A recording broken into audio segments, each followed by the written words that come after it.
Since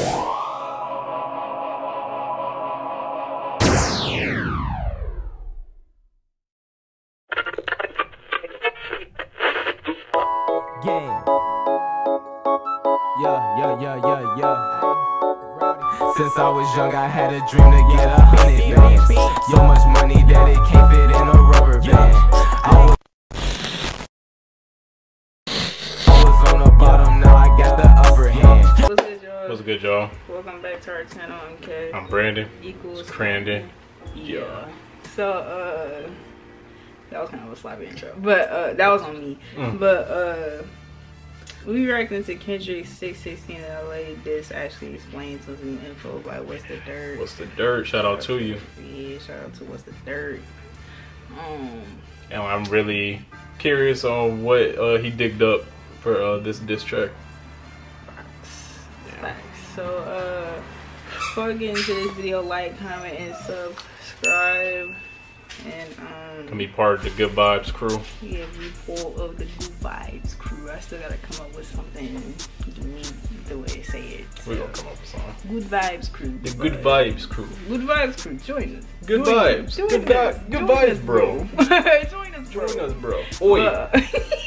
Wait, but yeah, so we're gonna react to this. So like, comment, like I said, like, comment, subscribe, and let's see what he figured out. For real. Anyway, so the screen report starts right now.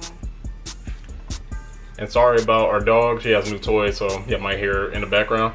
And she always making an appearance in the video. Yeah. And if y'all didn't watch, go watch our we reacted to his Euphoria breakdown. It was really good. He does have Drake songs. He has Push-Ups. He has Tailor Made. I don't know if y'all want us to react to that, but for now on, we're gonna be reacting to all these diss track breakdowns. So yeah. Yeah. Turn this all the way up. Yeah. Alright guys, I've been eagerly chipping away at the breakdowns for all the recent diss tracks that we got, and today we're looking at 616 in LA. Now, if you haven't watched my 616, most underrated diss track throughout this whole beef. And I want y'all, comment down below, I want y'all to rank all the diss tracks from Kendrick and Drake, like, from best to worst. Other breakdowns on these records, please make sure to do that, as it should offer some good insight into where we're at in the beef up to this point. And I promised my nephew I'd do this, so huge shout out to Marty. Marty wants to be a YouTuber someday. If he wants to do it, he can do it. Don't let anyone tell you that you can't do it, okay, buddy? So, right off rip, it was on Euphoria where Kendrick alluded to going back-to-back on Drake, and that's exactly what he did on this record, releasing 616 in LA just 3 days later. Back-to-back, I like that record. I'm gonna get back-to-back for the record. And this was something that I predicted over a month ago before any of the disses dropped, when all we had was the Like That record. I think Kendrick's gonna use Drake's own angle against him, and he'll probably even reference back-to-back while he does it. So before we even begin, we have to take a close look at the title of the track, as there's several meanings. First and foremost, the one that will jump out to any Drake fan is Kendrick's usage of the timestamp format. Drake is synonymous with timestamp titles, and it's on these records where he get... Comment down below your favorite timestamp Drake song. I ain't gonna lie, mine, it might have to be 5 a.m. in Toronto. I ain't gonna lie. But I ain't gonna lie, all his timestamp songs are pretty good. So comment down below your favorite one. Super busy with the pen. Whenever someone tries to tell me that Drake can't rap, I'll always tell them check out one of those records, then tell me that he can't rap. So this was a very strategic and petty angle from Kendrick. So far, I'm gonna say Drake. I'm gonna say Drake did not have no writers on those songs. If he did, my heart would be broken. I can't lie. That would be a crazy ass plot twist. That would. It really would be. If he didn't write the whole time, but I'm pretty sure he did though. Yeah. As he attempts to taint Drake's long-running series. Even since this track dropped, we've seen multiple people claim that Kendrick's version of the timestamp was way better than any of Drake's, and this very well could have been Kendrick's goal. And let's be realistic, Drake still has by far the best timestamp records. Like he still lays claim to that.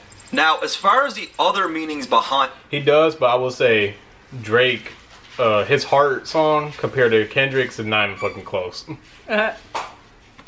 title, there are several theories bouncing around, but I'm going to give you guys the most significant meaning and truly break down why that is.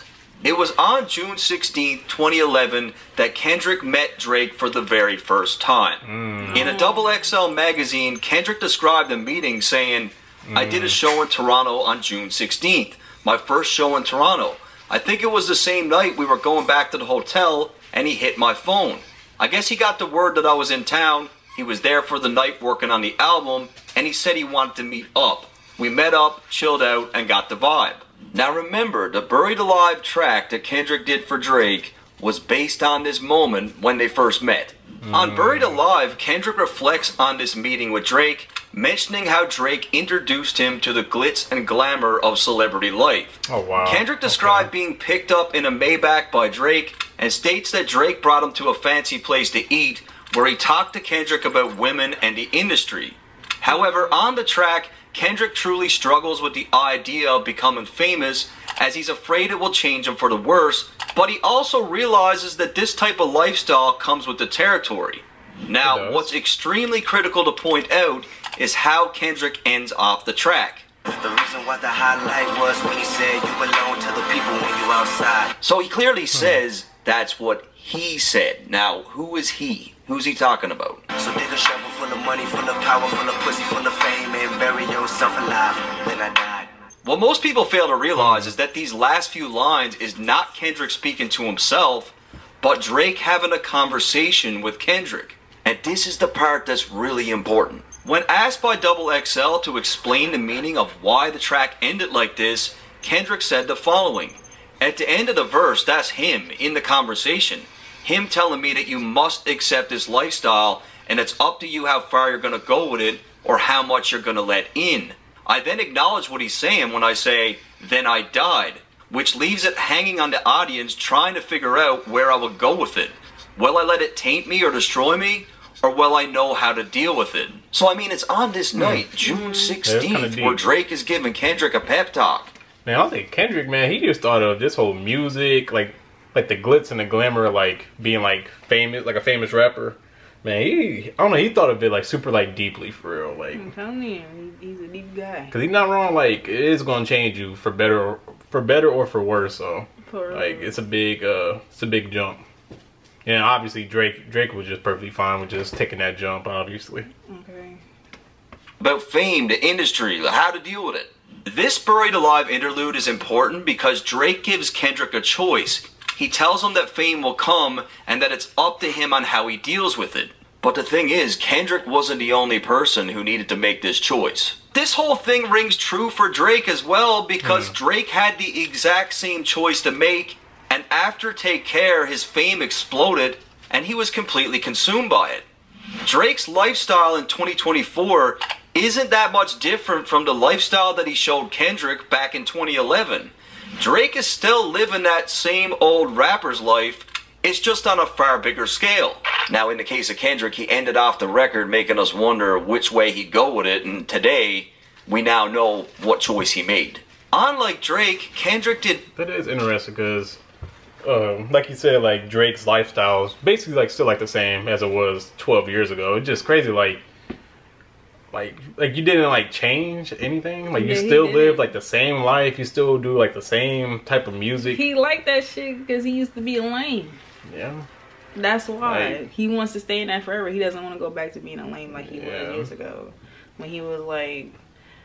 I remember this. Yeah, I remember this too when MTV used to have like that 17, like when I was 17 shit, and I remember his specifically. Okay. And he was in high school. And I'm pretty sure everybody know he dropped out. But, like, he said he was in high school. He just dropped out because he didn't like it. Right, because you was lame as fuck. That's probably why he said he just didn't like high school. He said he just dropped out. And it adds up. Because then after that, that's when he said, like, he didn't fit in and all that other shit. So that's probably why you also dropped out of high school. So that's why he wants to live that lifestyle, because he doesn't want to be that lame. I do remember, I don't know how true this is. I just saw people on Twitter... Twitter conversations. I saw people like they were saying like Drake, like he went to like Jewish schools and stuff like that, because like he was raised in like a Jewish neighborhood, went He to didn't Jewish say what schools. school it was though. Yeah. But I just remember him saying he dropped out. I mean, if he was going to like a Jewish high school or like a private school for like Jewish kids or whatever, he probably really didn't fit in. Like, even though he was raised in it, but you know, like, he probably just couldn't fuck with it. Obviously, he wanted to be like with like the black kids, basically. Like, Right, he wanted to he be said like he- around like more diverse people. Yeah, he said it was history class and he just walked out. It was his sophomore year, I believe. I don't know, man. We all been in school. It was moments. It was like, man, I just want to walk out this month. So I mean, I can't relate, but yeah. Today, we now know what choice he made. Unlike Drake, Kendrick did not get buried by the temptations of money, power, pussy, and fame. Both artists took an entirely different route, and the Buried Alive interlude is important because it acts as a full circle moment. By Kendrick using the date June 16th in the title, Drake knows exactly what he's referring to, and bringing this up 13 years later is extremely powerful. Kendrick crazy. proved to have the strength to resist the temptations that Drake warned him about, and Drake himself was weak and couldn't do the same. Now I gotta say, Drake flips this narrative really well on Family Matters, but that one's coming up next. So when we get a track like Euphoria, all these years later, the shit that he's saying to Drake is all the more impactful. I'm allergic to the lame shit, only you like being famous. Fans might take lines keep like eating this no one sweat. lightly, but it holds a lot of depth because Kendrick knows that when he first met Drake, Drake had plans of keeping a level head, as that's what their conversation was about. This is only further confirmed in the Double XL interview when he talks about Drake and the concept of the Buried Alive track. I felt like he was in a space now where vanity's everywhere, and he had his hands on every bit of it, and he's trying to escape that. But what's clear today is Drake lost this fight. I mean, he didn't escape it at all. It's a 2004 Acura TSX. It's a nice first car for like a teenager, I guess, as opposed to a Mercedes or BMW. I think that's pretentious, personally. And this is exactly why Kendrick uses June 16th in the title and why it's so significant. It's by far the most significant use of the title. 6/16, the day that they first met, the first collaboration they did, Drake's sophomore album, an entire record was made about that moment.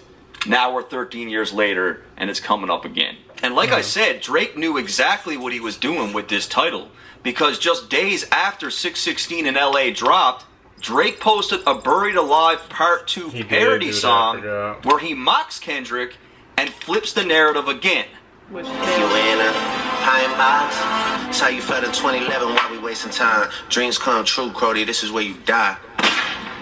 Let's fucking go. Come on, hit the like button. However, Yeah, I'm gonna say he did just cook up. But I ain't gonna lie, it does make sense why Kendrick, like, why he really don't mess with Drake, because Drake was trying to give him game, talking about like, man, you gotta watch out for this, watch out for that, like don't let money control you, don't let girls control you, and all that he stuff. did, And that's all the shit that happened to Drake.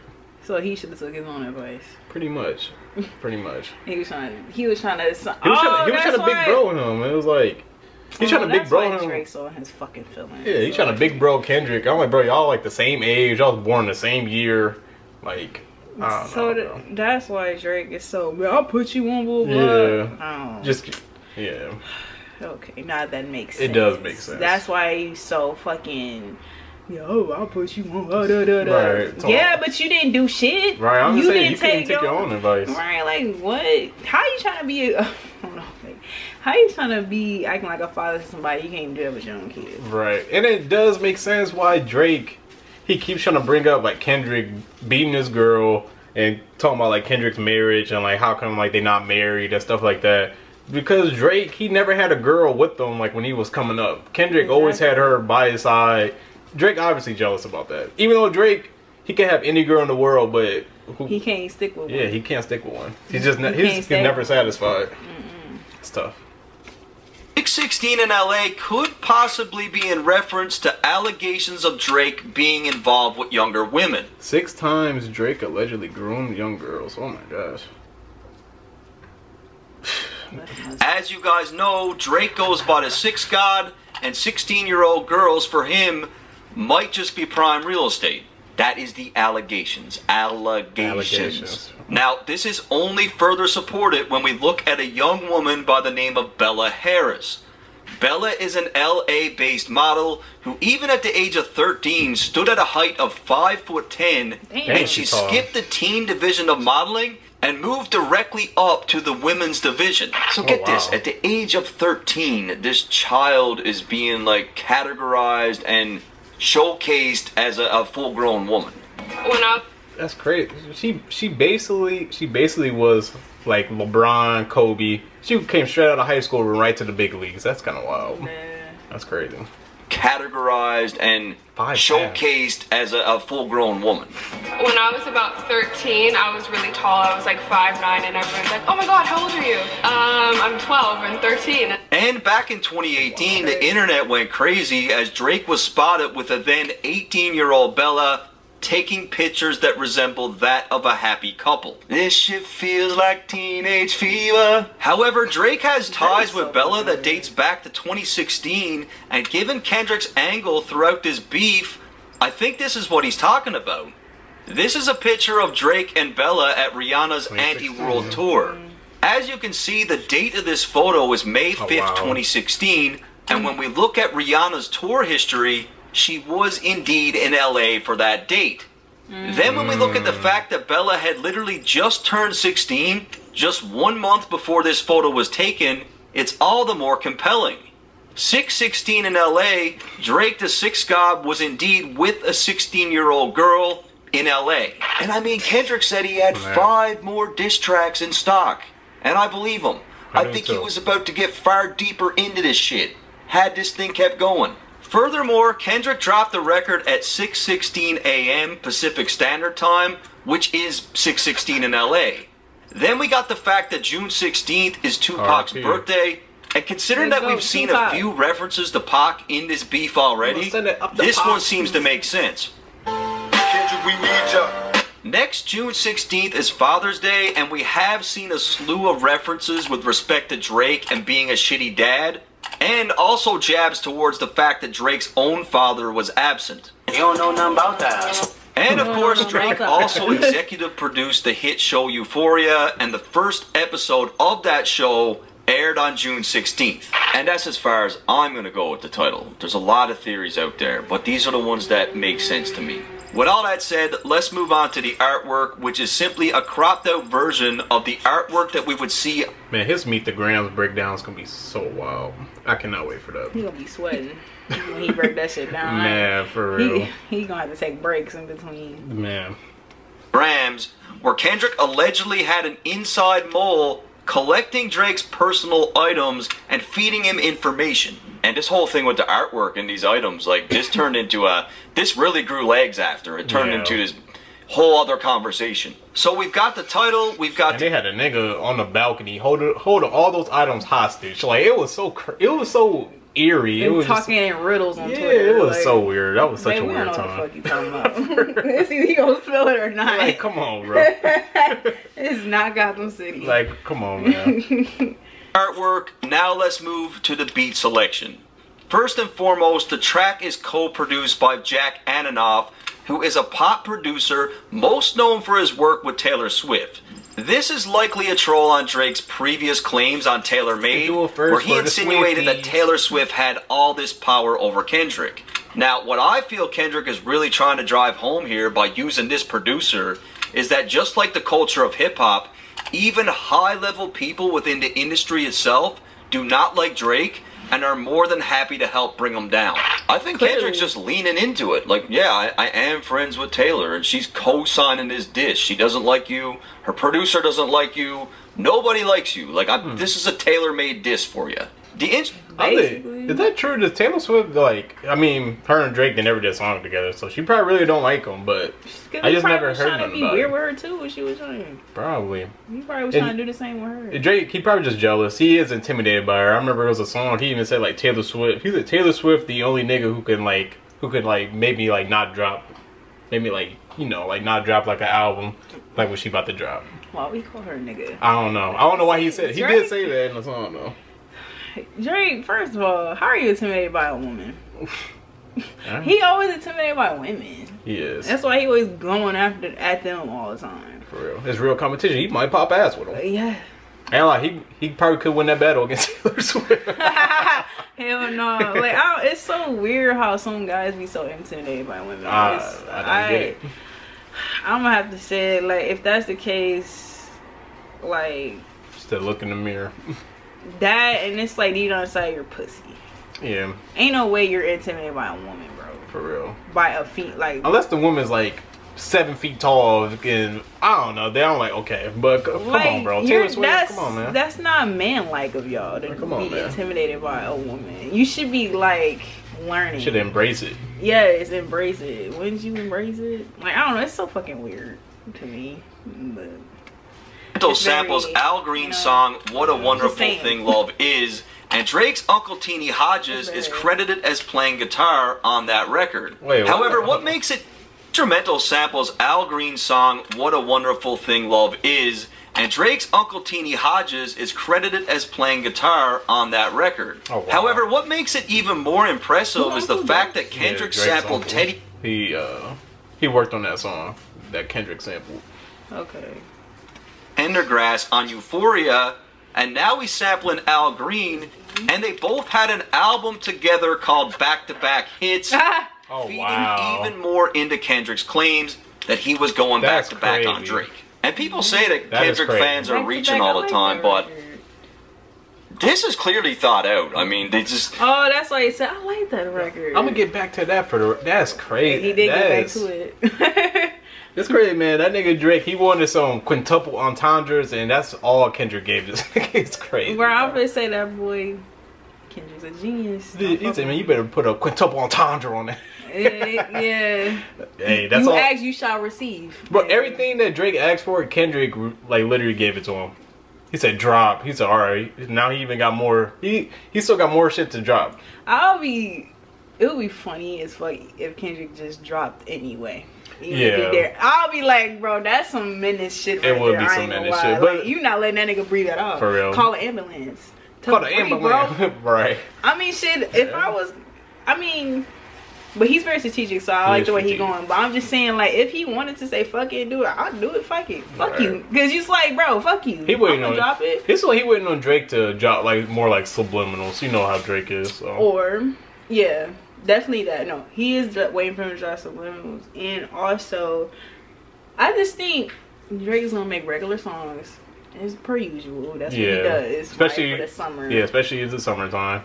But Kendrick's gonna drop that shit anyway. He don't care even if it was your regular. He gonna shut your shit down. Plus, it's like okay, Drake, he gonna be making summer songs. It's like, what you gonna do when the fall hit? Yeah. So I'm like, I don't know. It's like he got Kendrick out. That nigga Drake scared to drop. Drop, Drake, hurry up. Man, He's taking all day. For real. It don't even have to be like a diss. I'm just saying, like, just drop music. Ain't that what you do anyway? I mean, he dropped.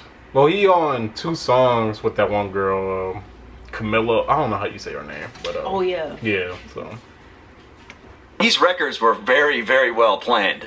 With all that said, we can now finally get into the lyrics of the song.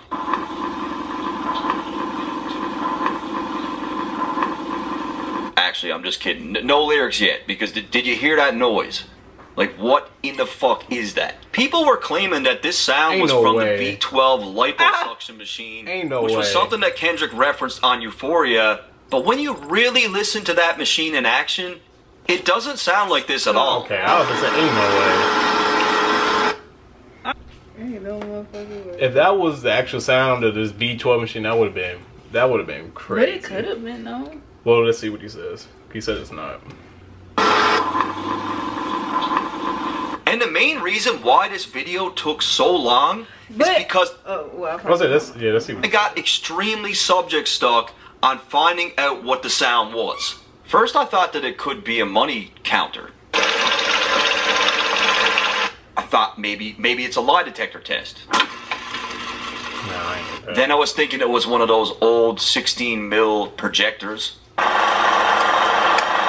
Then I was thinking maybe it could be a life support machine. He really was trying to figure this out. I was manipulating an equalizer, changing the pitch, adding plugins, still couldn't narrow it down. And if it wasn't for my girlfriend, I would probably still be doing it right now because she had to tell me, Matt, it's time to move on. She said, baby, it drove me Lego. crazy because there's no way that Kendrick's looping that sound for as long as he did. And it means nothing. Like, it means something. Right, and Drake's probably the only one who's going to pick up on it. However, something The thing is, it could be that V12 sound machine. He just tweaked it out. That's possible. There's a possibility. Oh, it could be. It could just be like some rich shit that we just don't know nothing about, and only Drake really knows. Or it could be something. It could be something that the mole know. That he did something dirty. Yeah. And that could be what that sound is. Like that one video where the guy in the wheelchair, we all don't know still, but they saying something happened that night. It could be that noise of what happened that night, or just something hidden. But, it's all speculation. Right, but like he said, it's probably only Drake will know. Yeah. I feel fairly confident about is that if you really listen to the beat closely, Kendrick chooses to chop up the Al Green sample and loops it so that it sounds like he's saying, Boy Wonder. Now, you gotta remember, this track is in response to the Push Ups record, where Drake sampled the drop from Who Kid. And as we know now, this drop turned out to have a hidden message that flew over all of our heads, as Drake will later announce that Kendrick's child might not be his. I heard that one of them little kids might be day free. And for that reason, I feel like it's on this track where Kendrick is using one of Drake's close producers to also send some sort of message. By using this little sample, I feel like Kendrick is trying to get inside Drake's head to cast doubt on who the mole could be in his camp. Drake commonly refers to himself as the boy, and in this case, I think Kendrick is asking Drake to think. Kendrick got the boy wonder. Like, I wonder who's leaking all my info. I wonder who's the mole. Like, boy, I wonder who's doing all this shit. So right off rip, Kendrick references Drake's track Survival. Now, Survival came at a time when Drake was fresh off his loss from Pusha T, the intro. and he was still heavily beefing with Pusha and Kanye at this time. As you guys remember, Drake allegedly had a career-ending red button diss for Pusha and Kanye, but he held it back, and it's on the Survival track where he appears to make mention to wanting to drop it. I was about to, man, I thought about it. It's unsettling to talk about it. So Drake leaves a blank in this record, and it's red button diss track for Pusha T. But that's when Jay Prince told him not to drop it. And I remember LeBron even told him not to even drop it or something. I don't know.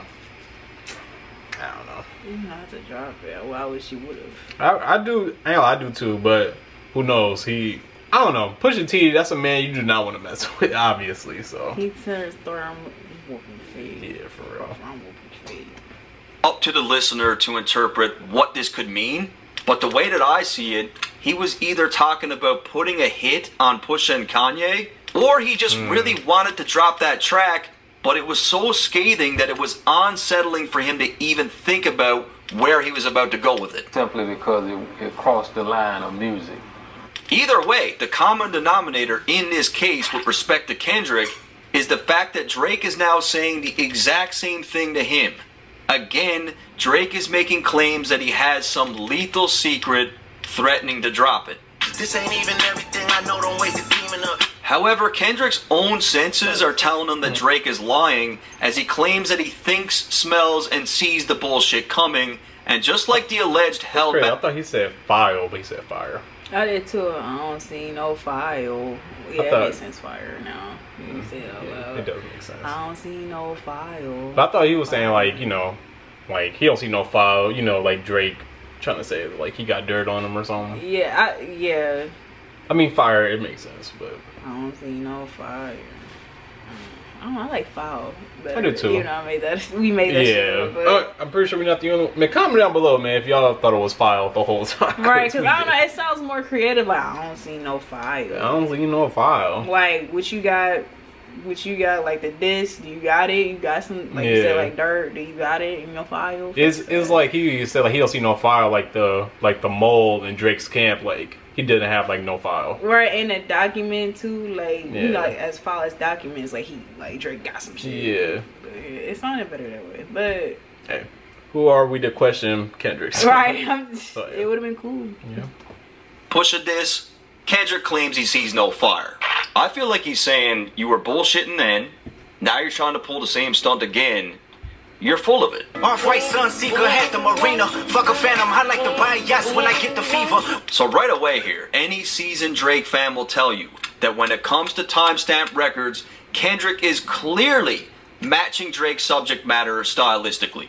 Is there more to life than going on trips to Dubai? Yachts on the 4th of July, G5 soaring the sky. Roll big body, wide body, Calabasas road winder, sun shining, wax tires. But here's the thing, I don't... In different words. Because in those songs, like, he kind of be like talking this shit, like flexing this shit a little bit, like the timestamp shit. That's why I do like, I don't know, I just love when Kendrick just like flex and like just talking shit. Because I don't know, it's just, he does it in like an interesting way. So I ain't gonna lie, if Kendrick, it would be cool if Kendrick just start doing more like timestamp songs just to like fuck with Drake. Because man, his timestamp songs, it could be something crazy. Kendrick's rapping from his own perspective here at all. I think he's rapping as if he were Drake. 13 years ago, Kendrick ended off the Buried Alive verse speaking in the perspective of Drake, and I feel he's now circling back to do that again. Off-white Sunseeker had the marina. Fuck a phantom, I like to buy yachts when I get the fever. So, rapping in the perspective of Drake, he says Off-white Sunseeker. Now, this would be in reference to one of Drake's close friends, Virgil, who not only had the designer brand Off-White, but also, during a 2022 Louis Vuitton fashion show, the background music for that show was an album by Tyler, the Creator, called Sunseeker. And this was Virgil's baby. This was his show. He directed it. And rest in peace to Virgil. Secondly, a Sunseeker at the marina is in reference to a company called Sunseeker, which is a builder of luxury yachts. But in the next line, things only get deeper. In the second line, Kendrick, from the perspective of Drake, claims that he's tired of buying Phantoms and now likes to buy yachts when he gets the fever. First and foremost, you've got to think about this. Kendrick does not rap about flaunting a lavish lifestyle. He doesn't own a yacht. He's not one for buying yachts. This is just so far outside of the subject matter in his music and what he represents, and that is because he is rapping as if he were Drake. I don't believe that this first chunk of the verse is from Kendrick's perspective at all. A Phantom is a model of car from Rolls-Royce that Drake not only owns multiple variations of, but he's mentioned the Phantom in at least 10 different tracks over the years, maybe even more. Now I'm in the Rolls with illuminated angel. All my Rolls Royces got a different body facts. Bought a white ghost, now shit is getting spooky. Leg hanging out the Phantom. However, Kendrick is... He loves him some Phantoms. But it's crazy. It feels like every rapper has like multiple Phantoms. For real. Like, for why? It's like, I get it, it's a nice car, but it's like, man, why do all y'all rappers have the same car? Like, I don't know, it's just... Nobody's different. It's, for real. Nobody's different. It really not.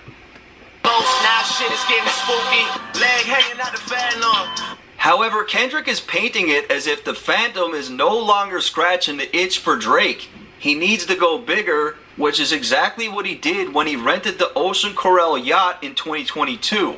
No one will say for nice sure yacht. how much Coral Ocean is worth, but I can tell you it's well north of $100 million. When Drake rented this yacht, he was going all over the place. Like, he was traveling everywhere. Now, here's where things take a turn and get a lot darker.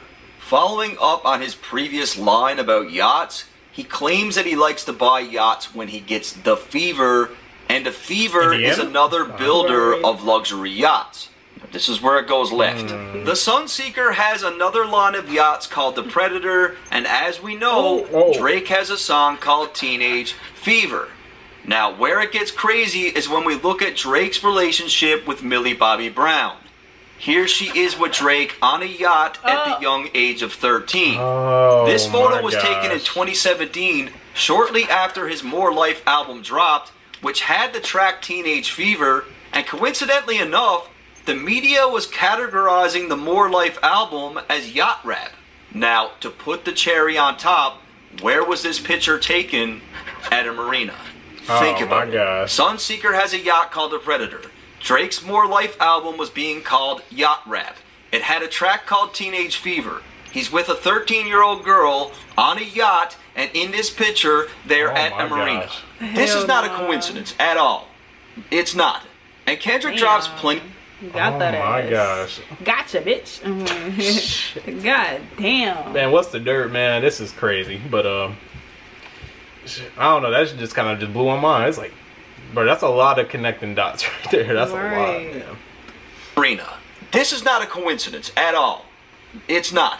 And Kendrick drops plenty of little clues here just in how he pronounces certain words.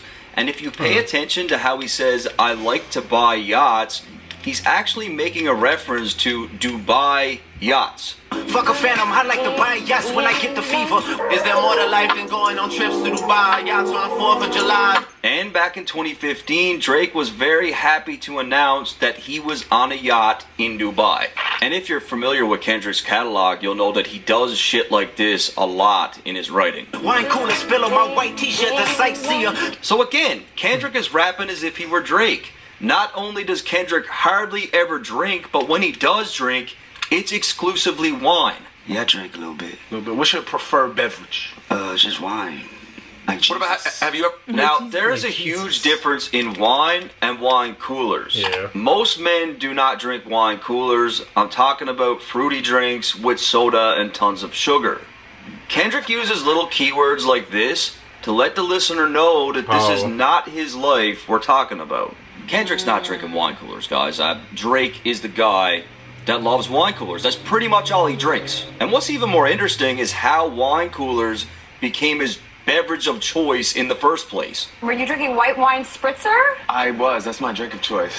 It's basically my mother had a friend who I was always sort of like infatuated with. But we used to go to her house and be poolside, and she used to like fill up a white wine spritzer, and she would like casually slide it and leave it there, and then she'd just show up with another one, and I always felt like she was trying to send me a message. So I've kept that a consistent theme. How we get it? Of course she was trying to... Was Drake just getting groomed? Oh. At a young age? I mean, he just said his mom's friend will pour up wine coolers and like just leave it there. So try to like get him to drink it, then like she'll come back with like another one. It's a little weird. A little weird. Yeah, oh, wait. Oh, this is gonna make. Hold on. Wine coolers became his beverage of choice in the first place. Were you drinking white wine spritzer? I was. That's my drink of choice. It's basically my mother had a friend who I was always sort of like infatuated with. But we used to go to her house and be poolside, and she used to like fill up a white wine spritzer, and she would like casually slide it and leave it there, and then she'd just show up with another one, and I always felt like she was trying to send me a message. So I've kept that a consistent theme. How we get it? Of course she was trying to send. That's completely inappropriate. How old were you? Chelsea Handler. I don't know, like 15. But so I've kept that a consistent theme. And take a... Nah, listen, I know this allegedly. Yeah, it's all this is why he moving like that. I'm telling you, y'all, when a predator move like a predator, it's because they was something. They was a target when they was a kid. Yes, but that's allegedly though. Yeah, I'm saying it's just our speculation. But I'm telling you, but it would make sense of why he keeps preying on young. Look, I'm just saying, y'all gotta put two and two together. Yeah, and if this is the case, Drake, that that it's looking even worse on you, bro. Yeah, exactly. You see how he struggled talking about that? It was as if he said too much. Like, he knew, but it was too further in. That's why Chelsea Handler, she said, that's inappropriate. She said, how old were you? Chelsea, she the real one. But, like, she basically kind of, like, shout that shit out. Like, hold on. That's weird. Like, I'm telling you, that's a little weird. Sometimes, sir, they be saying a lot. Like, and then like they realize they going too far. Yeah. And they be trying to like stop it, but it's like too late. Right. So they just finish it. And that's what happened with Drake right there. Yeah. He didn't want to even talk about it no more. He was like, had a friend. And like he didn't want to talk about it no more. Yeah. I don't know. That story was just a little weird, but yeah, but that's allegedly though. Yeah, it's all alleged. Don't take what we say to like but yeah, don't run with it. I'm just saying. Also, man, comment down below, all the guys out there, man. Do y'all drink wine coolers or no? What's wrong with wine coolers? I don't see nothing wrong with it. But I mean, I don't drink wine coolers every day, but I'm like, I don't mind one though. As long as I don't know, as long as I taste the liquor. So that's all that matters. I don't see nothing wrong with a wine cooler. I don't see nothing wrong with it either. But like, I guess you're drinking. Man, go give me a wine cooler. If y'all know where that's from, Comment it down below. Oh, wine cooler. Guess at who else loves wine coolers? Teenage girls, right? And coincidentally enough, with respect to this line, a 17-year-old Madison Beer attended Drake's Memorial Day party in 2016, and she shared the following story.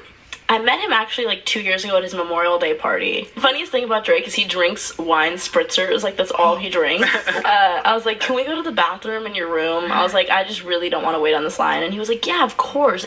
And this girl had like a vodka cranberry or something in her hand, and she tripped and fell and spilled all over Drake, like all over his like white sweatsuit. Wow. At this point in time, Madison had just turned 17 2 months prior, and this only acts as further proof that Drake seems to allow much younger girls at his parties. Madison claims that Drake loves wine coolers, and then states that someone spilt the drink all over his white outfit.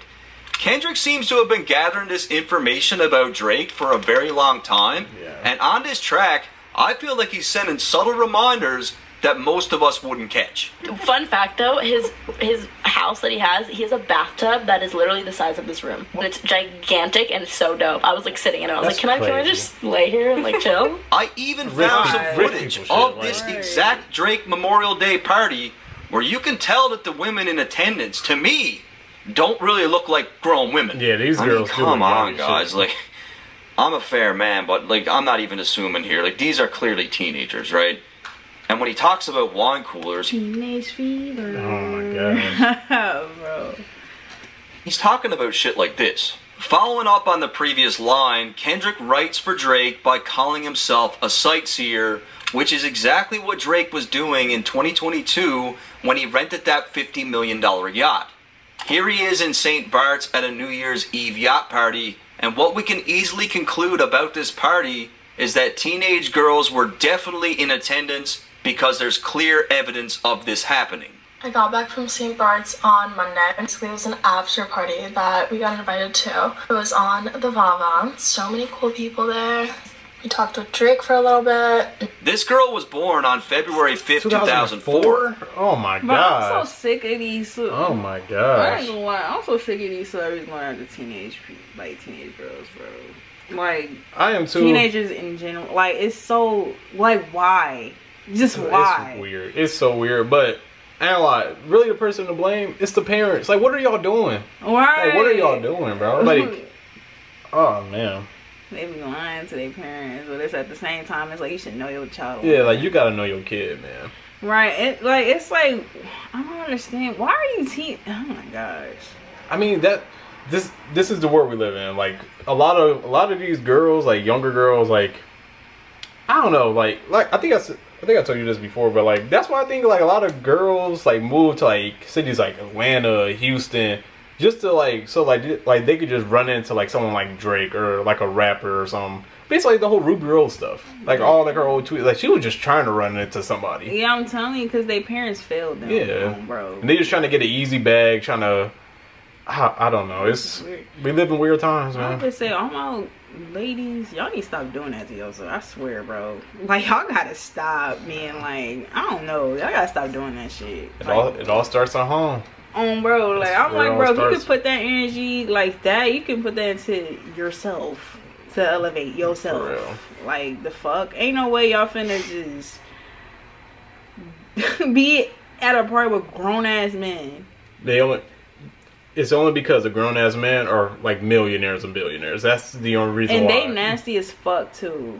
Can't get no women your own age. That's all people care about. Because you can't handle. But like a grown woman Yeah. mindset. But it's like, yeah, that is the reason why I do I this. don't know. I don't think my girl start doing this shit. Like y'all gotta stop with that bullshit. Like it's like y'all see these celebrities as y'all parents or something.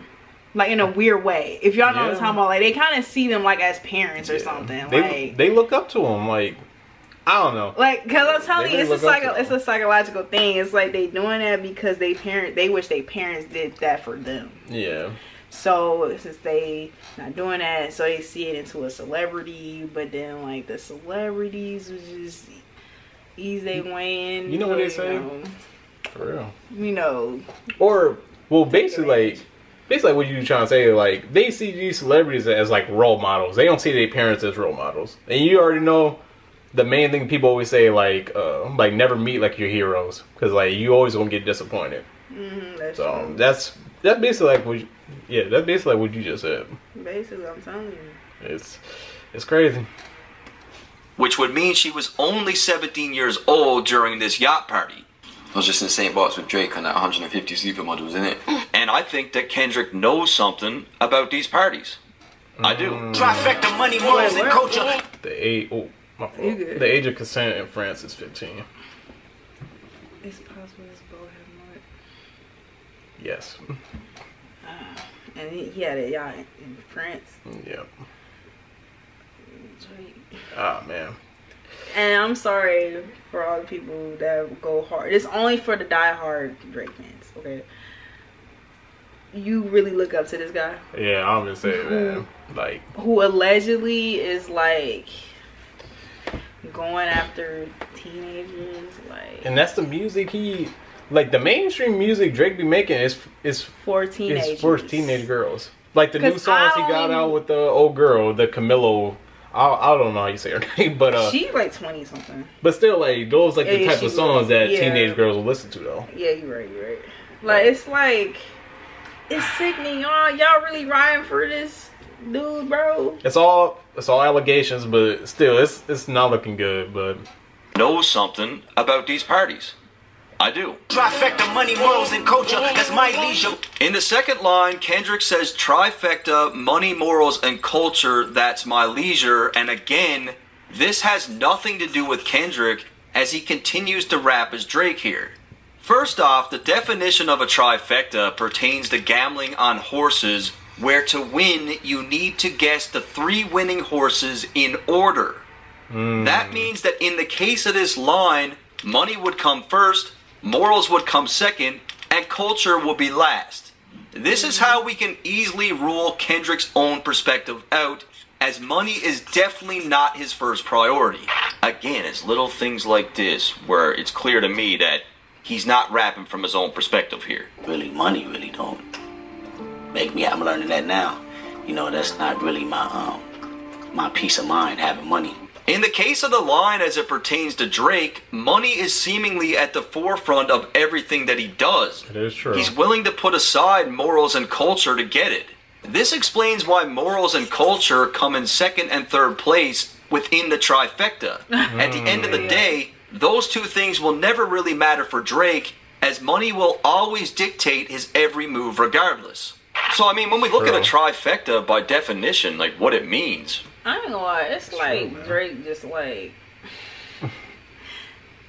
it's like Drake validated lame ass shit. Like, and what I mean by that is like he got these lame ass niggas thinking they some shit when they ain't shit. Does that make sense? Yeah. Like, I think that's why a lot of people. I think that's why Drake is Drake. Like, because he validated it, and it's like, and everybody. Like every person had like a certain time like where they felt like they were like lame, I guess, or you could say lame. I think that's where everyone started to like relate to like Drake. But obviously, like eventually, you gotta grow out of that. You gotta embrace like who you are for real. And it's a lot of y'all who ride for him so hard that I can name off the top of my head right now, and I'm pretty sure you know who I'm talking about. I mean, it's a lot. It's a whole bunch of them. It's a lot of them. I've been seeing it all week on. Well, because it's like so it's like he validated it, and y'all feel seen. I don't know. It's so it's so lame though. Yeah. Not saying it. I can't even finish it. Now I understand why Kendrick went so hard. I don't even blame him because I would go that hard. I don't blame him either. Lame ass shit. They really are like the complete opposite of each other for real. Yeah, like you. And it showed when. I think he really changed the music game. He did, because all people care about is money and streaming numbers. That's all people care about. Because of his ass. Yeah. And that's why Kendrick, like, see? I'm telling you, this shit makes sense. For real. the line makes literally no sense pertaining to Kendrick. My visa, passport tatted, that's your hub in Ibiza. Once again, I'm not sure how this would ever pertain to Kendrick, as he never raps about shit like this, and there's no documented proof that he has ever been to Ibiza. Not only that, Ibiza is known as the party capital of Europe, which doesn't really seem to be a place that fits into his lifestyle. When we look at how Kendrick structured and set up this first verse, it only makes sense from Drake's perspective as he was in Ibiza on that exact same yacht. And Drake has referenced Ibiza in his music many, many times. Grab her Lisa, bring her to Ibiza. A killing Ibiza, so what? She took dick in Ibiza. We went to Ibiza. And this whole infatuation with Ibiza, for Drake, this is new. He never talked about it before in his music. It's only these recent years where he's been bringing it up a lot. It's almost like Ibiza has become Drake's new favorite hub. And if you listen to how Kendrick enunciates this line, that's exactly what he says. Yeah, because it's like he say hub. And I don't know why Drake loves Ibiza so much, but maybe Kendrick does. And again, in very recent times, Drake referenced a tatted passport in his music. My visa passport tatted. I tatted your passport up. So this all ties and flows perfectly together in reference to Drake and how he lives his life. And given the fact that Kendrick rapped from Drake's perspective on Buried Alive, and this track is called 660. That's crazy. This nigga Kendrick chiseled this nigga Drake down. Yes. He's chiseling him piece by piece. It's not taking big pieces. It's small ass pieces he taking each and every detail. For real. Like a milliliter. Like, you know what I'm saying? Or yeah, that's small, right? Yeah, millimeter. Yeah. Millimeter. He chiseling his ass down into pieces. And the one thing I hate about the one thing I've been hating about like this whole beef, like whenever Drake posts anything on Instagram, it's like a big fucking deal. People want to make it seem like he just dropped like a whole nother song.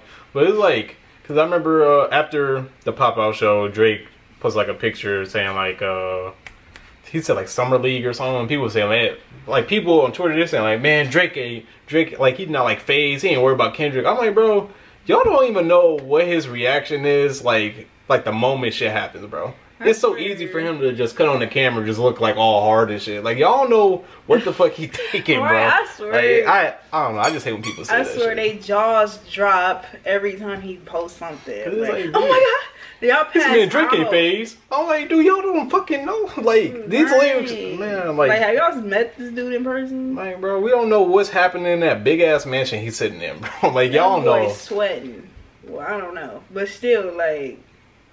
I mean, the human thing, he would be sweating. Right. Because all these lyrics will hit him like way harder than it hits us. Because it's not about us, obviously. Right. You heard what this man said. Look, Kendrick's trying to get into Drake's head. He know how Drake moves. He know this man. He knows him. That's what the boogeyman does, man. He knows him. He had a 1v1 conversation with this nigga. For real. In person. He knows him. He got this nigga Drake looking underneath his bed, checking his closet. And he knew he would. That's why he's chiseling him down. He keeping that bathroom light on, man. You know, he terrified, man. What he doing home with somebody? LA, which was the date that they first met and the concept of that record, Kendrick is doing the same here. And the concept of the Buried Alive track is just as important for Family Matters, which we are doing next. Luke Cali's dwellings in Brooklyn just to put me some pizza. Kendrick continues to replicate the subject matter that Drake showcases on these timestamp records. If you heard Drake say a line like this straight from his mouth, you wouldn't second guess it, as it fits perfectly into the style of his pen. Eating like I'm seated at Swiss Soto and Yoso's. Catering is from Giorgio Bardi, Robin's favorite. He nailed it. It is bang on how Drake raps on these tracks. It is true. Bang on. Luke Cali's dwellings in Brooklyn just to put me some pizza. It's just the way he enunciates shit. It's very cryptic. Like, he doesn't even say pizza. He says pizza. Just to put me some pizza.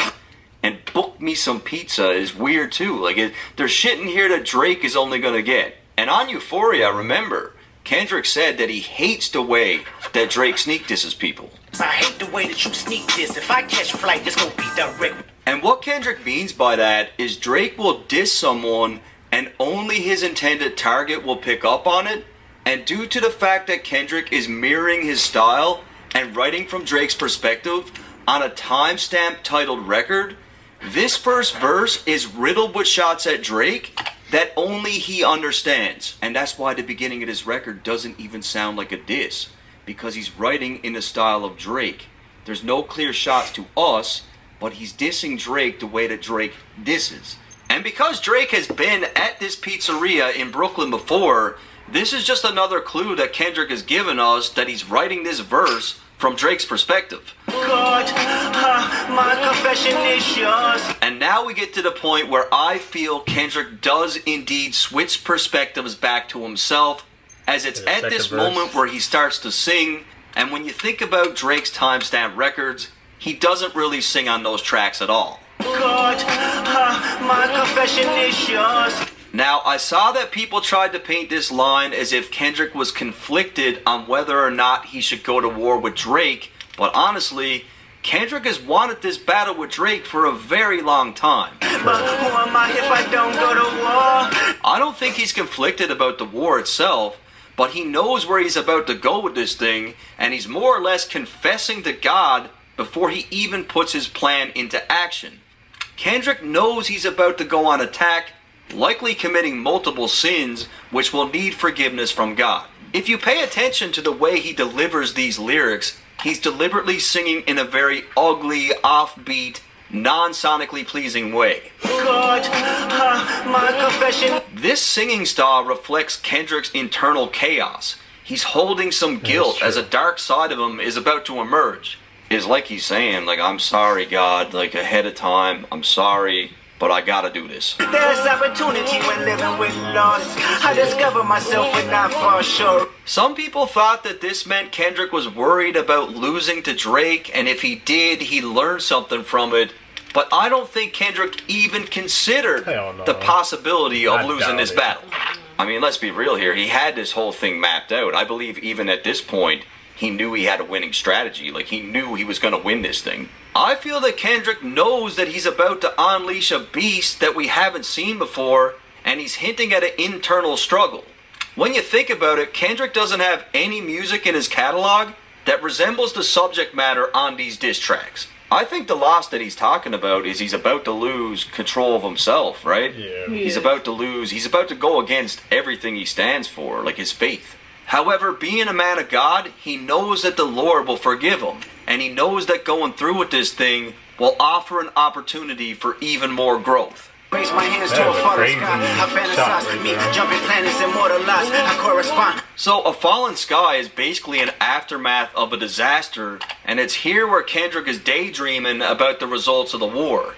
He dreams of jumping planets and becoming immortalized as he's fantasizing about how a victory over Drake would cement his name in the hip-hop history books. And Kendrick's a rapper's rapper. Like, he's a hip-hop guy. And a lot of our legends had beefs, right? So I'm sure he's thought about adding the beef to his resume. He had to. Yeah. These thoughts are so strong for Kendrick that they overpower his own faith. And it's here where he really decides that he needs to go through with it. He truly confirms this when he says, I correspond, meaning he needs to fulfill this fantasy.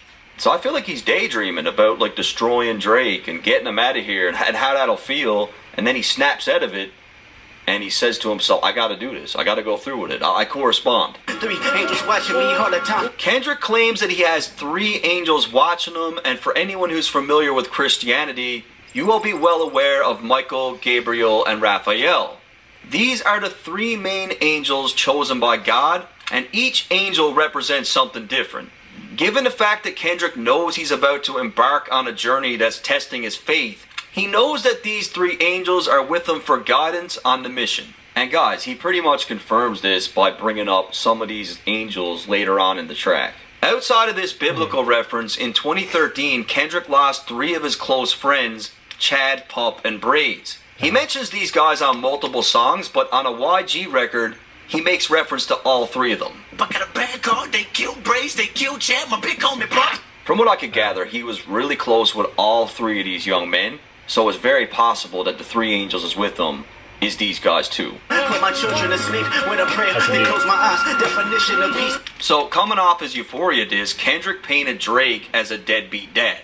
This whole shit, I got a son to raise, but I can see you don't know nothing about that. Kendrick states that Drake is not instilling the same family values as he is, and in this line, he confirms that putting his kids to sleep with a prayer gives them 100% peace. This is all he seems to need. With Drake's kid, it's almost like he wants him to That be... nigga Drake treating his son like Homelander. Oh my gosh. Man, y'all been watching The Boys. Give him your spoiler. Give him your... Well, it's not really a spoiler. Give me your Royce. Your Jaguar. Yeah, Keys to your Jaguar. Give me keys to your Jaguar. Give him your black MX card or whatever. The black card. I'm telling you, Drake treating his son like Homelander. Like a pawn. Yeah.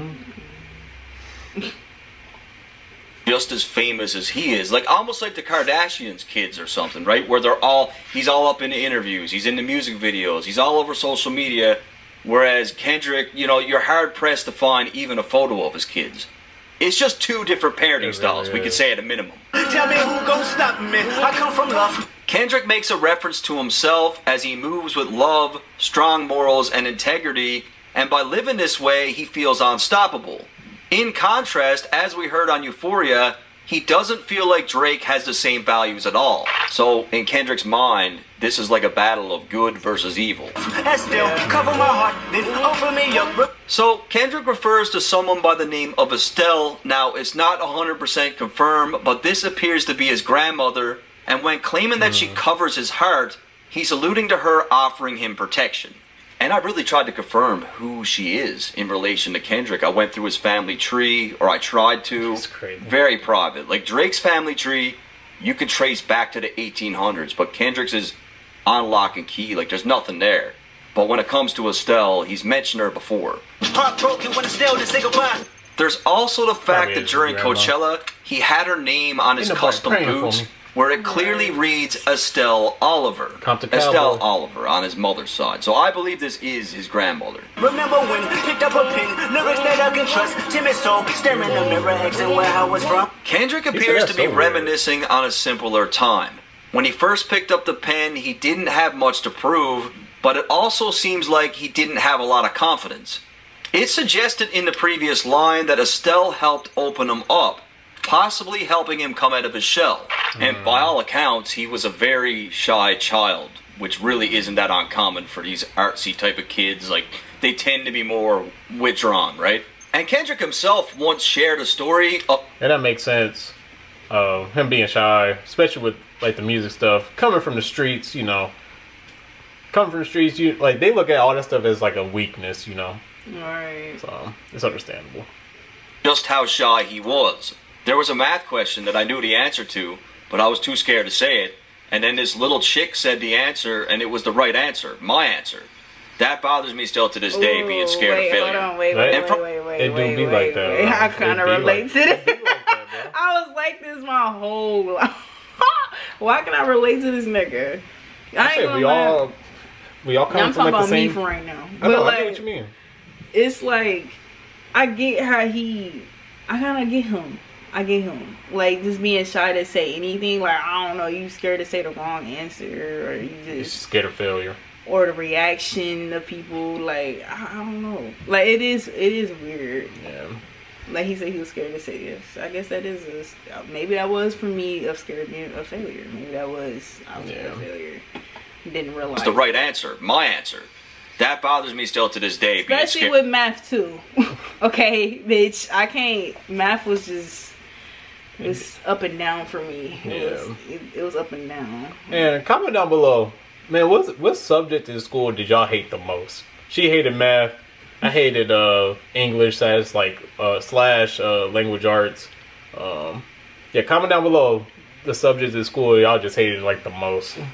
Yeah, I didn't like math that much. Sure.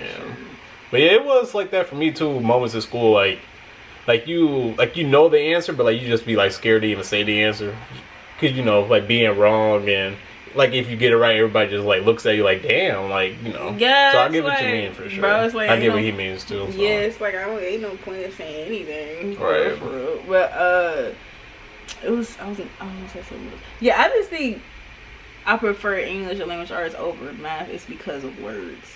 Yeah. These big words you can use and you can write and how you talk. Like you can be genius, unique with words, how you write. Sure. Like that's why I feel like it's more powerful. Yeah. In my opinion, it's more powerful than math. Because I mean you speak and like, but math is powerful too. It just depends on who it hits harder for. I mean, you need all the subjects that we learned in school. You need all of it, but it just depends on who really teaching you. That's really what it all comes down to. Failure. And from his past lyrics, we know that his grandmother had a huge impact on the entire family. Ever since grandma died, everyone parted ways, argue on holidays. He even said that all those Grammys that he won, when he won all those in a row, He said those are all at her house. My 7 trophies is at my granny's in heaven's arms. And he did say when she passed away, he was heartbroken. Grandma said I get some Jordan for my grades. That's my baby. When she died, my heart broke 100 ways. So when he was younger, it seems clear that this woman had a huge impact on his life. It's crazy how, like, man, just one death in your family could just, like, it could just shatter, like, the whole family, for real. Like, it's just crazy, man. I know this type of power is gonna cost, but I live in circadian rhythms of a shooting star. Hopefully Kendrick recognizes that he's asking a lot from the Lord while on this journey. Earlier in the verse, we heard him dream about becoming immortalized. He understands that the type of power that God has blessed him with comes with a cost. And to me, this first part of the verse here has a lot of references to God and religion. And in terms of Christianity, a shooting star means that God is with you. He's guiding you. Now, as far as the circadian rhythm line, let's look at this piece by piece. A circadian rhythm is the internal process in the human body that regulates when you sleep and when you wake up, and it's all linked to the Earth's rotation. Now, a shooting star is a streak of light in the sky caused by a meteoroid burning up as it enters into the Earth's atmosphere. It's very fast, but a brilliant phenomenon. By combining these ideas, Kendrick could be suggesting that, like a shooting star, his life or moments in his life are intense but fast. Plenty of meteoroids remain in space, and only some are destined to enter the Earth's atmosphere and become shooting stars. Kendrick doesn't want to be another rock floating through space. He wants to make a lasting impact with his art, but he recognizes that he has a limited time on Earth to make this happen. He lives by his own rhythm, one that is unique compared to the typical predictable cycles most people experience. That is true. He does live on his own rhythm, because that's like everyone's biggest like gripe or like negative about Kendrick is like, oh, he drops like an album like every like 4 years or something. I'm like, man, he's on like his own time. Like we can't speed him up. Right. It's crazy how this nigga don't like language English, but this nigga just used a big ass word. Or circadian. You know, you said gripe. No, I mean gripe. It's not a big word. Maybe using big ass words or unique words. I don't like English. I don't like English. This off topic, but I just had to say that. I'm like, nigga be using the biggest words and how they use them, but this nigga don't like. You know how many letters is in gripe? Well, unique. Well, no, like unique. You be using unique word. Okay, let me use unique. I maybe use the wrong word, but like you use unique words, but he didn't like English. I didn't. I think it's mainly because like the teachers. But yeah, circadian rhythm. Basically, he in his own. He on his own rhythm. Yeah. That's why I like. Speed him up. That's why I like artists like that. That's in their own pace and their own rhythm, like. Because they last longer. Yeah, not trying to just fish for hits like all the fucking time. Yeah, like you always will be on your own rhythm and pace. And like going back to Drake, like what Drake does, like he always has like a hit song. It is impressive because like he always has a hit song. Chris Brown always has a hit song. But like I think that's where like the newer artists like they keep trying to do that. It's like you can't just keep making hits. Keep skipping steps, bro. Chris Brown been in this motherfucker for years. Yeah, even Drake been doing this shit since like 2009, 2010. Like it takes a long time to keep making hits for real. Trying to skip the process. For real, skipping steps. Earth to make this happen. He lives by his own rhythm, one that is unique compared to the typical predictable cycles most people experience. The life that he lives has intense, brilliant moments that stand out against the regular circadian rhythm. Coming off his previous line, this likely reflects his own impact on culture, where his presence is powerful and influential. The mannerisms of Raphael, I can heal and give you heart. Coming off the last line, Kendrick dishes out a triple entendre. Firstly, he refers to Raphael Urbino, a famous Italian artist who is ironically one of the big three artists that is responsible for curating a style of European art called mannerism. Secondly, Kendrick is talking about Raphael the Angel, which was one of the three angels that was referenced earlier, and Raphael is known for being a protector and healer. Lastly, Kendrick pulls qualities from both Raphaels by one, providing people with genuine art, in this case music, and two, his music acts as therapy for a lot of people and helps to heal them. And of course, last but not least, and this one went over everyone's heads, Raphael the Ninja Turtle. Of course. I'm fucking with you guys. I made that one up. I'm saying, He's just my favorite turtle, so I took the opportunity to get him in there. But I mean, hey, it still could be that though. Right, man. Comment down below your favorite Ninja Turtle. I'm a Leonardo guy. I don't know. I'm real with you. I mean, whatever I can relate to. You're more like a Raphael. You're kind of like a Raphael mixed with a Michelangelo. Yeah. Orange guy. Yeah. Yeah. Comment down below your favorite Ninja Turtle. Ain't Raphael more serious? Yeah, No. he's the red one. Yeah. Oh, he the high head. Yeah. Yeah. You're kind of like a combination. A combination. Yeah, I'm a combination of Raphael. I do mess with Donnie too. Donnie, that boy. Come up with this stuff. But the industry's cooked as I pick the carcass apart. So I look at this line very different from everyone else, and I'm not saying I'm right, but just hear me out. Kendrick says that the industry is cooked, and what I think he means by this is that the industry is a facade. Record labels are cooking the books and inflating the numbers. These labels are desperate and will do anything to give the I believe that. Maybe I should finish. I'm sorry. that their product is in high demand. By picking the carcass apart, I feel Kendrick is alluding to exposing even more industry secrets, as we heard exactly how he felt about it on Euphoria. And fuck the industry too. And I think what I'm saying makes even more sense on the next line. Yeah, somebody's lying. I can see the vibes on act. Even he looking compromised. Let's peel the layers back. So many people have accused academics of being on Drake's payroll and being on the record label's payroll. Clearly. Now, it's no secret that record labels have been working with influencers, podcasters, streamers, and TikTok dancers to help with sales. However, it's even beyond sales because some of these guys like Aiden Ross and Kai Cenat seriously have the power to shape how an artist is perceived. It's kind of sad. I ain't gonna lie. It's really sad. Like, we really relying on streamers to push, like, all these artists now. They don't know, and half of them don't even know nothing about music. Yeah. They just streaming for games. They just... Or streamers to stream. It's crazy because, like, they only doing, like, the record labels be doing this just so they can get a streamer to just, like, act all crazy, like, when they hear, like, a new song by, like a Lil Uzi or, like, a... Random just by, like, a random person. Like, they just want a streamer to have, like, a viral clip of them just, like...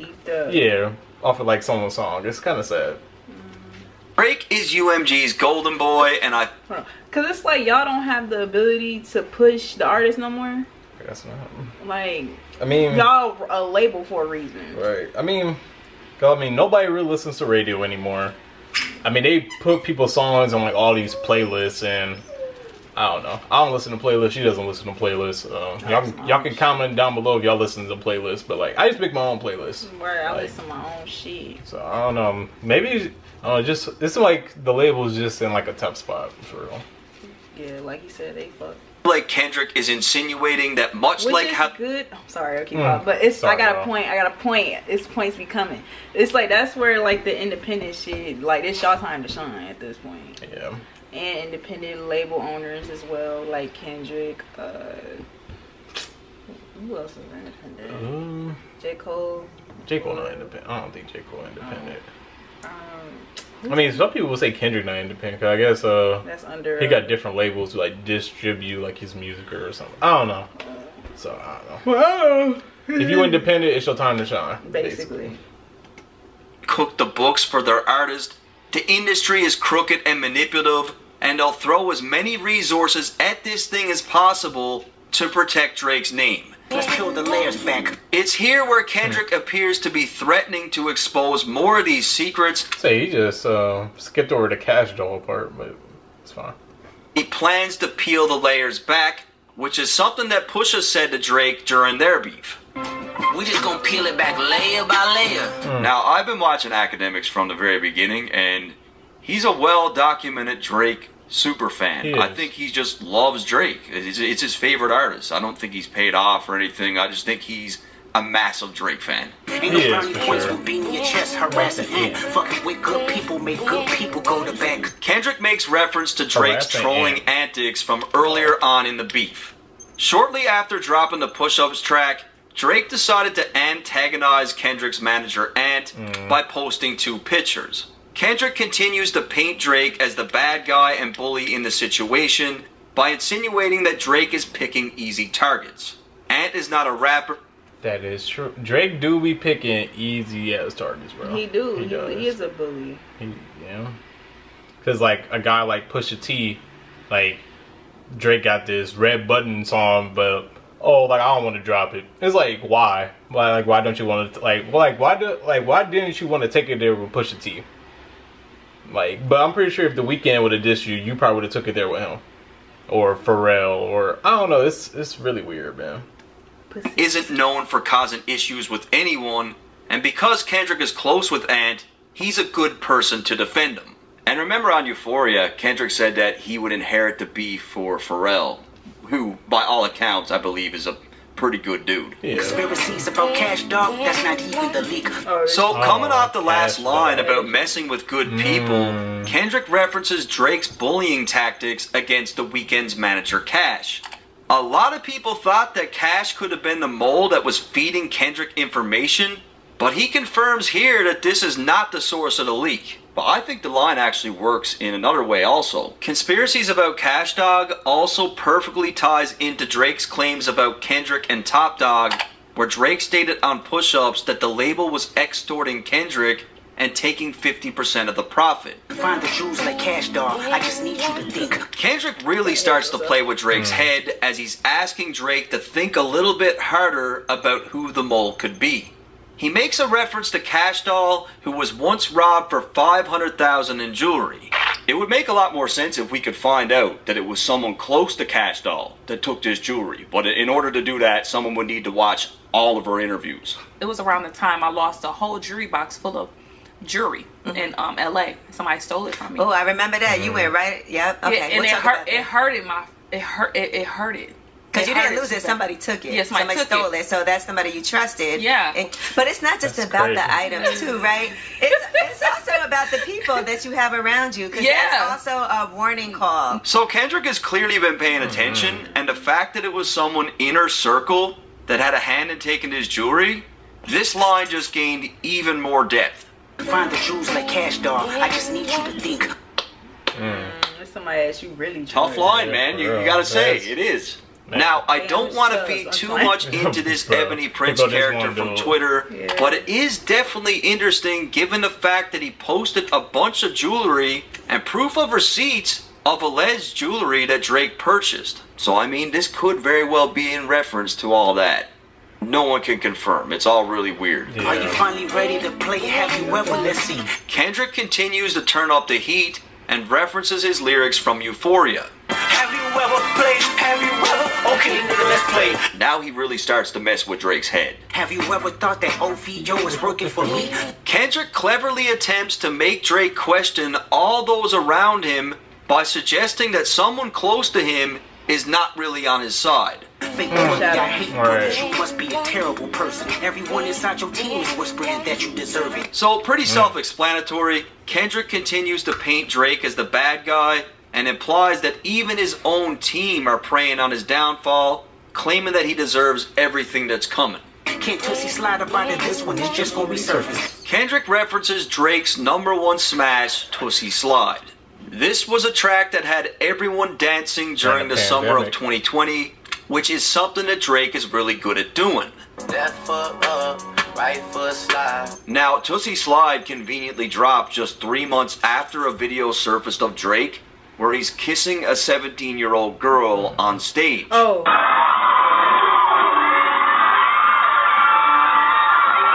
The clip took the internet by storm as Drake already had a past that raised a lot of eyebrows, and it was just 5 months before that where Drake paid $350K to a SA case, which was something that Kendrick referenced on Euphoria. Have you ever paid $500,000 like to an open case? These were big stories at the time. Like, a lot of people talked about this shit. It was not a good look for Drake, so he drops this massive hit. I didn't hear about that either. And of course, that helps deaden the noise, right? How fucking Texas.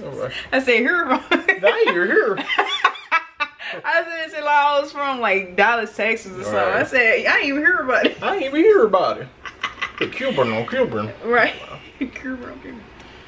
When it comes to this beef, Kendrick seems to be saying that even if Drake pumps out another big hit, The damage that he's about to inflict in this war will never be forgotten. No matter what Drake says or does, he's not going to get away from what Kendrick's about to do. I mean, this is probably true. Not Like Us was a #1 record. Look what he was saying on there. Like, Drake couldn't even get away from the ghostwriter shit. Like, this new stuff's pretty heavy. Like, it's gonna be hard to shake. It was fun until you start to put money in the streets. They lost money because they came back with no receipts. Kendrick insinuates that Drake is paying people to find dirt on him. Now, Kendrick, who lives a very low-key and private life, claims that Drake wasted his money since there's no dirt to be found. And it's also clever because, you know, you can't get your money back from a store without the receipt. I'm sorry that I live a boring life. I love peace, but war ready if the world is ready to see him bleed. Kendrick claims that the world is ready to see him take Drake's head off, and when we think about this beef, it seems like this was really the case. Kanye even said that all the rappers were excited to eliminate Drake. He said, yo, Dot, I got you, bro. That's what Kanye said on his Like That remix that everybody just forgot about. Oh, damn. But that is true. It did feel like once this beef started, everybody was just ready for Drake to like lose. I can't lie. But let's not forget, before Kendrick dropped anything, y'all was talking crazy about Kendrick, and we got all the videos on our channel to prove it. So, and everyone from the casual hip hop fan to people that didn't even listen to the genre were chiming in to tear Drake down. I mean, it was at the point where people were hating on Drake and they didn't even know why. Like, they'd be like, I'm a fucking metalhead, but fuck Drake. That's crazy. So the word Elohim can actually be found in the scripture of multiple religions. In Christianity, it can be found in the Old Testament, and in Judaism, it's used in the Hebrew Bible. However, in both religions, it's recognized as a word for God. Kendrick could be using this here as a word of common ground between the two religions to state that regardless of the faith, he is the God.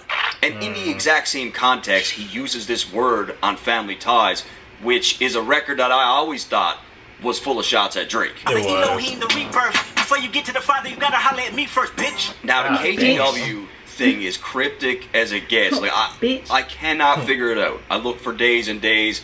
None of the theories that I saw make sense to me. I think it's something that only Drake is going to understand. But if one of you guys know, or you think you know, leave it in the comments. It drove me crazy. No, you can't sleep. These images trouble you. No, the wires in your circle should puzzle you. Kendrick continues with the mental gymnastics. He paints Drake as someone that is tossing and turning to figure out who the mole could be in his camp.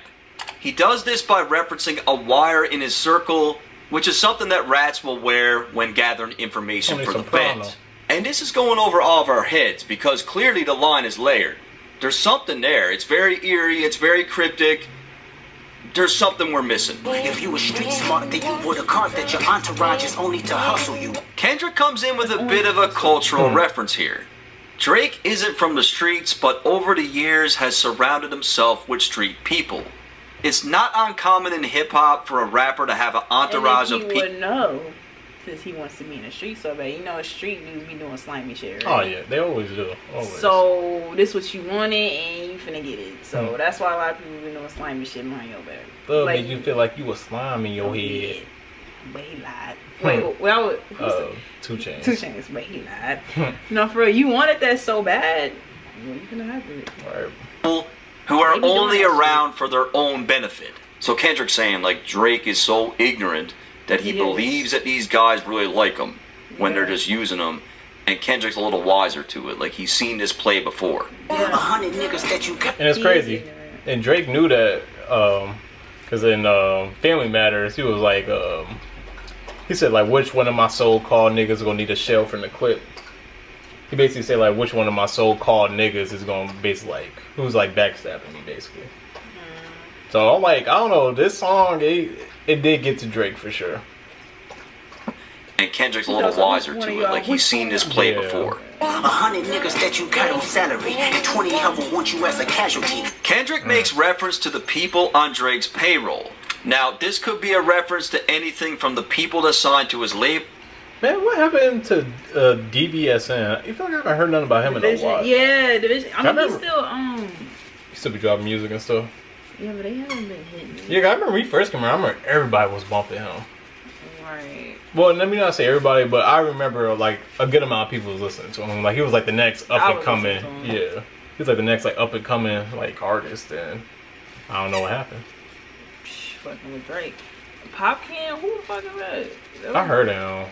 Roy Popcorn. Woods. Oh, Popcorn. Roy Woods. Baca got a weird case. Why is he around? Baca not nice, and I believe it. And Smiley, I only heard it from him because he got a song with Drake, and I remember that song was on 2K. Naomi Sharon, I never heard of. She just got signed recently. Oh, okay. Well, it wouldn't be recent. I think last year, correct me if I'm wrong. I remember seeing it, and she was like, Drake had whatever. He was peeping her out, of course. Of course. Interesting. Yeah, Naomi Sharon, yes. I ain't hearing nothing from her either. She can sing though, but yeah. I hear her, she can Interesting. The team of writers that he's employed, streamers like Aiden Ross or Kai, his mob ties connection with Jay Prince, or any of the other street connections that he may have established over the years. And he's saying 20% of these guys want you out of here. They want you gone. And one of them is actually next to you, and two of them is practically tired of your lifestyle, just don't got the audacity to tell you, but... Now, I'll be honest, guys. I'm not going to sit here and pretend to know who Kendrick's talking about here. Is it 21 Savage? Is it 40? Is it Yachty? Is it Chubbs? Who really knows? It does seem very specific, and Kendrick says this with such conviction. But at the same time, this could also just be a war tactic to get inside Drake's head even further, to make him question absolutely anyone that's close to him. Right, it's a crazy angle, but no one knows for sure who he's talking about. Let me tell you some game, cause I can see you, my little homie. You playing dirty with propaganda, he'll blow up on you. Coming off the last line where Kendrick claimed that people close to Drake don't have the heart to tell him the truth, Kendrick claims that he's about to give some advice to Drake as he can see through his dirty propaganda and suggests that it's going to blow up in his face. This could be in reference to the narratives that Drake has been planting about his failed relationship with Whitney, the 50-50 split rumors with TDE, using streamers like Aiden and Kai to help with public perception, or cooking the numbers. You're playing nerdy with Zach Bia and Twitter bots. So remember what I mentioned earlier about Kendrick's thoughts on the music industry when it comes to cooking the numbers. Popular influencer Zach Bia hosted an online DJ segment on his Instagram during COVID-19. The show garnered a huge amount of traffic, and he even premiered Drake's hit Tootsie Slide. It's about to be the hottest song in the world. Song of the summer. No secret. What Kendrick is trying to get across here is that Drake uses every resource imaginable to manipulate the masses. He drives this home even more with the reference to Drake using Twitter bots during the beef, which is something else that he was accused of doing. But your reality can't hide behind Wi-Fi. Kendrick claims that what he's about to reveal about Drake will be so extreme that all his old tactics won't work anymore. This ties perfectly into what he said earlier about not being able to Tootsie Slide his way out of the situation by using someone like Zach Bia for internet games. Your little means is losing steam, they figured you out. Kendrick claims that Drake's Instagram memes and the trolling that he was doing is losing steam, which is 100% correct. In hindsight, all the childish bullshit that Drake was doing online only made him look even more ridiculous when this beef came to a close. It really annoys me because when Drake went against Meek, he was quiet, he let the music talk. And now in this beef, he acted like Meek. He had the Twitter fingers. He was doing all these memes, and it just made him look ridiculous. The first opinions is not convincing. I need a new route. So again, back to the streamers, influencers, podcasters, and media personalities. Many said that UMG and Drake were paying these people off, forcing opinions. It's a little bit ridiculous. I mean, even people were saying that I was paid off by Drake. Tons of people. It's like if anyone says anything good about him, they're on some sort of payroll. Like, maybe he's doing some things right. Maybe some people agree with him. You know what I mean? It's time. It is like that, because, I mean, even we kind of do it. Like, anybody who sticks up for Drake, everybody automatically says, like, man, like, you glazing, Drake paying you to say this. Everybody doing it. But it's like, at the end of the day, it's okay to choose whatever side you want. Like, no matter what. Like, I said numerous times, I'm a fan of both. But Kendrick obviously won. it's just like so obvious. With Drake, he did have some good songs in this. Well, Family Matters really, but yeah. But someone like her, she hates Drake and she embraces it. So I mean, you can't be mad about it. I mean, like I said, Drake he does have a few good songs. Yeah, I would say like Drake is talented. Like we ain't gonna take nothing away from him. It's just the ghostwriting stuff, him just trying to act all tough and I don't know. It's just getting stale. It just outweighs everything. Like it gets stale for sure. Cause I ain't gonna lie. I thought of this at work, you know, randomly, just thinking. Yeah, I was realizing, I'm like, what if Drake just claimed himself as a pop star? Like, just claim yourself as a pop star instead of a rapper. Like, will it been a little better or a little bit doable? But I don't think so because he got a lot of shit on his. Like, it's just like I don't know. I was just thinking this shit. I'm like, what if he just stick to pop? Like, just was like Drake, the hottest pop star. Instead of the hottest rapper, or just say just the hottest artist. Like that's kind of that's really what he is. Yeah, because he could do kind of pretty much every genre, I guess, if he really wanted to. Yeah, that's what I was saying. I'm like Drake. He kind of just like his own genre, like on like himself. So I guess that would be. Yeah, this one talk. Yeah. Around or who's around you before you figure that you're not alone. Ask what Mike would do. So in the first line, Kendrick is advising Drake to take a good look at his team, assess the situation, and start questioning who's really loyal here. He then suggests that Drake is not alone with his OVO team, meaning that someone from outside is always present. I mean, this whole planting seeds of doubt in Drake's brain about his crew is like a huge angle in the latter part of this record. To end things off, Kendrick tells Drake to think about what Mike would do, which is definitely a reference to Michael Jackson, as he also quotes his song, You're Not Alone. What's even more interesting is the fact that R. Kelly wrote this record for MJ, that makes sense, though. And we all know about R. Kelly and what he was into. Another MJ flip, and again, this one is fire. Finally, we also got to consider that MJ's personal doctor, someone who he was obviously close with, was proven guilty in court of killing MJ with a cocktail of medications. So again, Drake needs to be careful of who's around him because they might just be responsible for his downfall.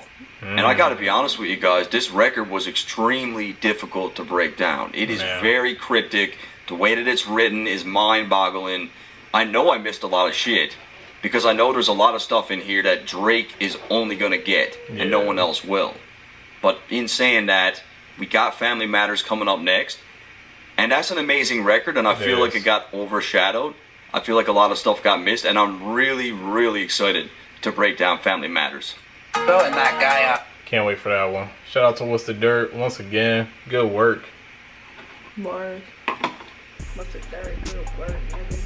I don't know, he just be doing this thing, but man, if y'all watch this whole video, we appreciate y'all. Like this video, if you did get far, comment right now. Yeah, I'm saying, I'm trying to think of something y'all should comment if y'all made it this far. Comment good vibes. Yeah, comment down good vibes, all caps. S's. All caps, 4 S's. Specific. Good vibes. Good vibes. That might be the one. I think I just figured it out. Yeah. Good vibes. Good vibes. We're gonna sound like a fucking that's if y'all know that song, y'all know it. It's off the I forgot who the name was. This one. Oh, what is all this a little bit all it takes to make a good vibe. Okay. That's why I just got that up. So good vibes. But yeah, comment down below. Good vibes. All caps, 4 S's. Yeah. Like, comment, subscribe. And yeah, we out. Ride me like a lamb. She thinks she fuck with me, so she gon' try to leave a man. But she blew me in the past, so she blew her chance. I told her